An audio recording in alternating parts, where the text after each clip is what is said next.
আমার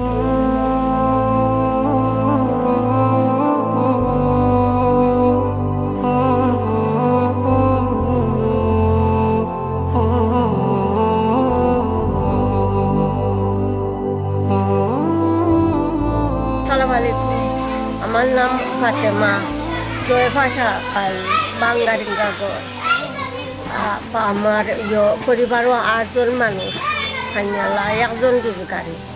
বৃষ্টির দিনে আইলে বৃষ্টি পড়ে, ঘর দুয়ার নাই, বাঙ্গা ঘর। আমরা ঘরও চাল নাই, বের নাই, শুইতে আমরা আসমান দেখা যায়।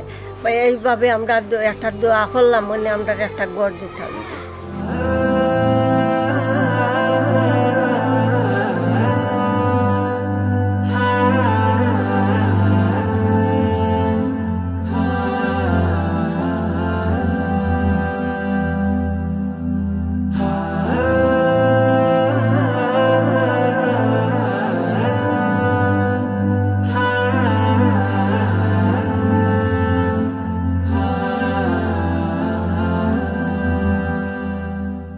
আসসালামু আলাইকুম।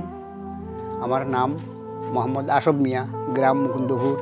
আমরা যেই ফ্যামিলির 10 জন মানুষ ছিলাম, এই গড়ে বুঝছেন, এই বাঙ্গা গড়ে ছিলাম বুঝছেন। তাকিয়া আমরা বহুত কষ্ট করছি করিয়া, এইভাবে আমরা এই সংসার কীভাবে চালাইতাম।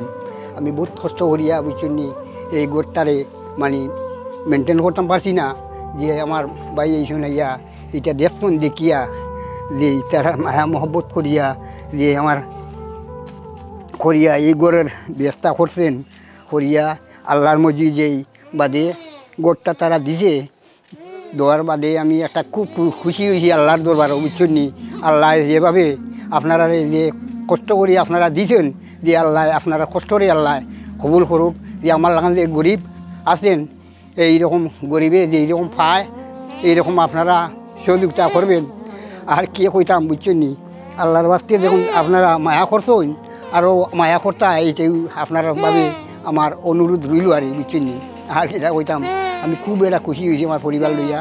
আমার ছোটো একটা বাচ্চাও দেখো বুঝছেন, বাচ্চাটারে লইয়া আমি বহুত একটা কষ্ট করি আর বুঝছেন। আমার সংসারও বহুত একটা অভাব বুঝছেন। আজ 5 বছর আসছে। এটা কে কইমু আপনারা যদি মায়া করুন তে আমারে একটা মায়া আপনারা করতে আরি আল্লাহর রাস্তায় যদি সাহায্য করুন তে আমার বাচ্চার জন্য দোয়া করবেন। আর আপনারা লাগিয়া আমি সব সময় নামাজ পড়িয়া আপনার জন্য দোয়া করি। আপনারা আল্লাহ বালা রাখুক, তোলাই বালা রাখুক। আপনারা সবসময় গরিবের সহযোগিতা করতে পারেন ইনশাল্লাহ। করুক। আসসালামু আলাইকুম।